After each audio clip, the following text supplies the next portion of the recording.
approaches you as the submersible slows to a halt. Unlike the Iron Throne, you remain intact. It seems most of the hostages from the throne share your fate. Duke Ravengard approaches you, looking confused.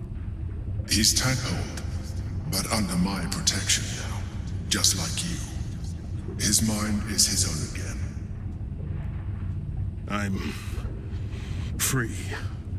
In my own mind again, wholly. I will not take it for granted. You acted quickly, decisively, and compassionately. I, nay, all of us owe you no less than our undying gratitude. The Absolute. Its voice was clear as crystal. Beautiful as a nymph's smile. It showed me the darkest lies and convinced me of their truth.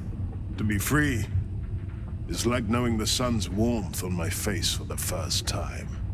My thoughts are my own now, and my purpose certain. I will wait at your camp. We can speak more there. Gods, we made it! We actually made it! All right, we're good to go. Say goodbye to Cap and come up the hatch when you're ready.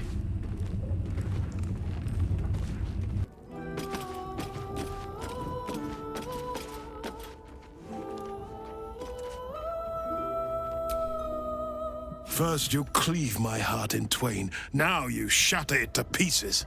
My son a monster, twisted beyond recognition. To think my blood flows through those veins. Is this my fate? To be freed from Gortash's hell, only to be trapped in yours? It isn't what you think.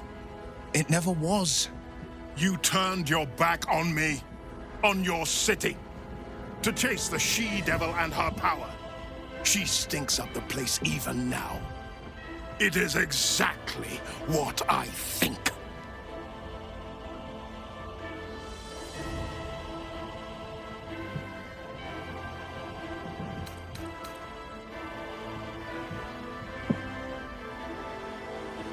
Ravengard's tadpole clenches as your memories and wills flow into him. My tears wounds. I'm in your mind. The Grand Duke sees Mizora and her infernal sisters. He sees the agony in Will's face as an impossible choice is set before him. No. My son. The past becomes present, and Will's thoughts are laid bare. Ravengard sees Will partnering with Mizora to defeat Tiamat's cultists before they could lay siege to Baldur's Gate, and he sees everything beyond. The Nautiloid journey, the perilous path to Moonrise, the astral prison, and the Emperor within. Will. Everything I did for Baldur's Gate. I did for you.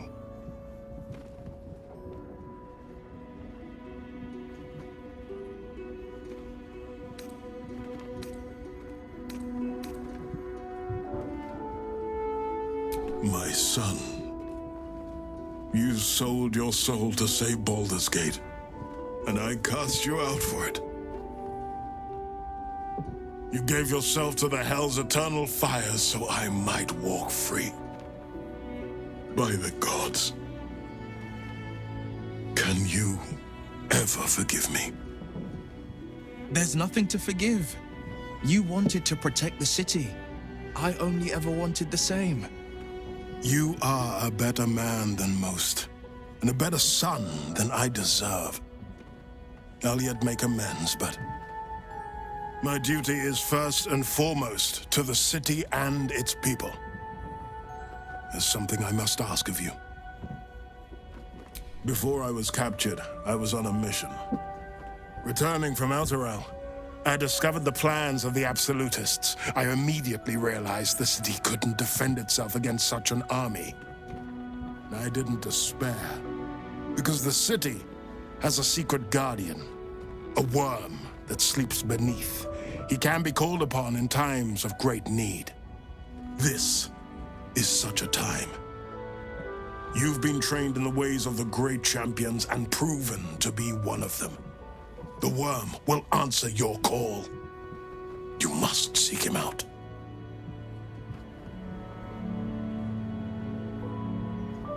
A bronze dragon, yes.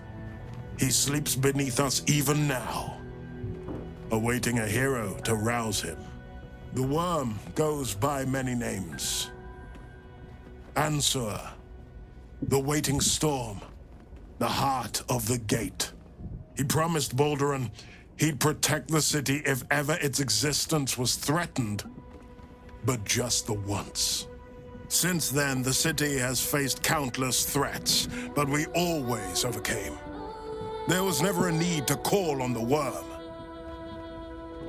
Until now. The Absolute is the greatest threat Baldur's Gate ever faced. The worm must be awakened, and the task falls to you. Take this. The legend of Ansur. An ancient epic. Ill-remembered. Dismissed as a mere tale. Let it set the path before you.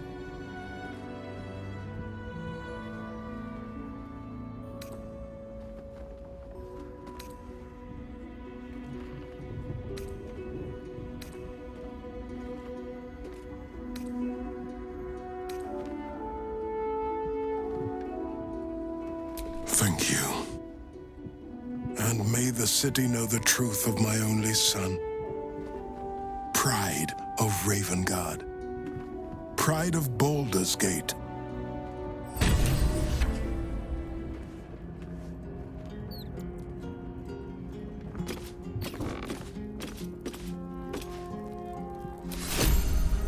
We'll finish what my father couldn't. We'll awaken Ansur, the heart of the gate. I disappointed him once. I won't do it again.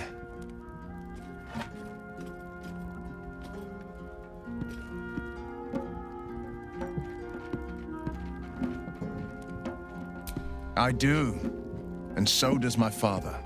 Go on, read the legend of Ansur. Then we can plan our next steps. It's complicated.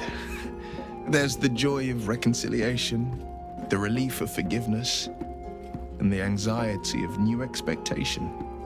It's a flurry of emotion. I'm not sure how to make sense of it.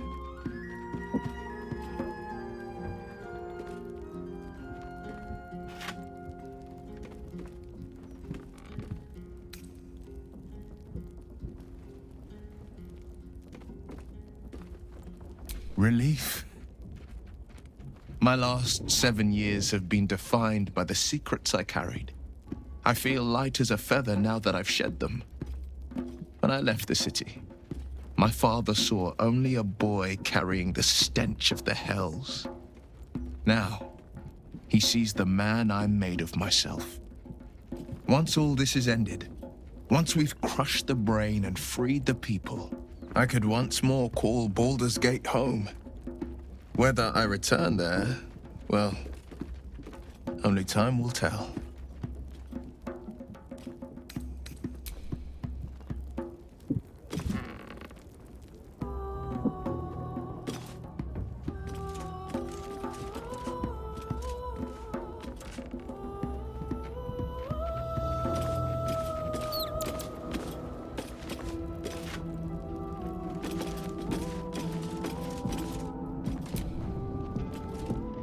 My friend, now we have settled the matter of the guild.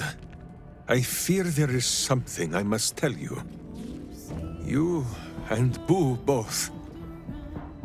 It may shock you both to know, but Minsk and this Stone Lord, they are one man. The same one man. And that same one man is Minsk.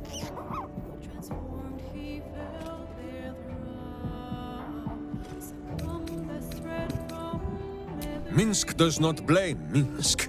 Minsk blames the Stone Lord. But If the Stone Lord is Minsk, then, well, Minsk grows dizzy. I wish to believe the Stone Lord's evil was the worm alone, tainting my thoughts with foul dung. But I see now, the dung was within Minsk all along.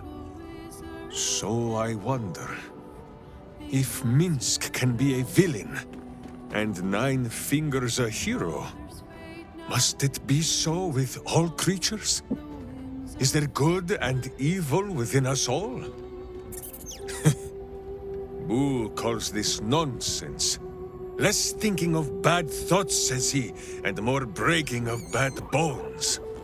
But still, I would hear what you have to say on the matter, my friend.